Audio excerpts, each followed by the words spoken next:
വിനീത് ശ്രീനിവാസൻ ആദ്യമായി സംവിധാന കുപ്പായം അണിഞ്ഞ ചിത്രമായിരുന്നു 2010 പുറത്തിറങ്ങിയ മലർവാടി ആർട്സ് ക്ലബ്ബ്. നിവിൻ പോളി, അജു വർഗീസ് എന്നിവർ സിനിമാ ലോകത്ത് കടന്നു വന്നതും ഈ ചിത്രത്തിലൂടെയാണ്. ഇപ്പോൾ സ്കൂൾ കാലഘട്ടത്തിൽ ഒരുമിച്ച് പഠിച്ച തന്റെ സുഹൃത്തായ നിവിൻ പോളിയെ സിനിമാ ഷൂട്ടിനു മുമ്പായി കണ്ടപ്പോഴുള്ള അനുഭവത്തെക്കുറിച്ച് സംസാരിക്കുകയാണ് അജു വർഗീസ്.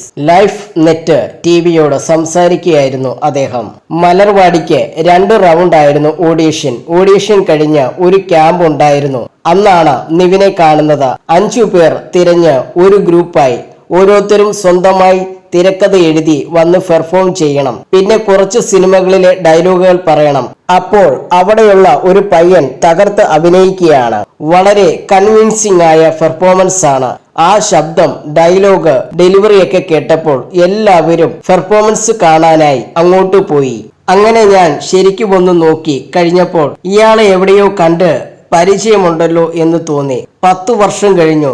2000 പാസ് ഔട്ട് ആയതാണ് നമ്മൾ. അങ്ങനെ പരിചയമുണ്ടല്ലോ എന്ന് വിചാരിച്ച് നോക്കിയപ്പോഴാണ് ആളെ മനസ്സിലായത്. അത് വല്ലാത്ത ഒരു നിമിഷമായിരുന്നു. അയാളുടെ ഒരു ഫാനായി മാറിയതിനു ശേഷമാണ് വീണ്ടും പരിചയപ്പെടുന്നത്. ഓൺ സ്ക്രീനിലെ ആ പഴയ വൈബുള്ള നിവിൻ പോളിയെ ഞാൻ മിസ് ചെയ്യാറുണ്ട്, അജു വർഗീസ് പറഞ്ഞു.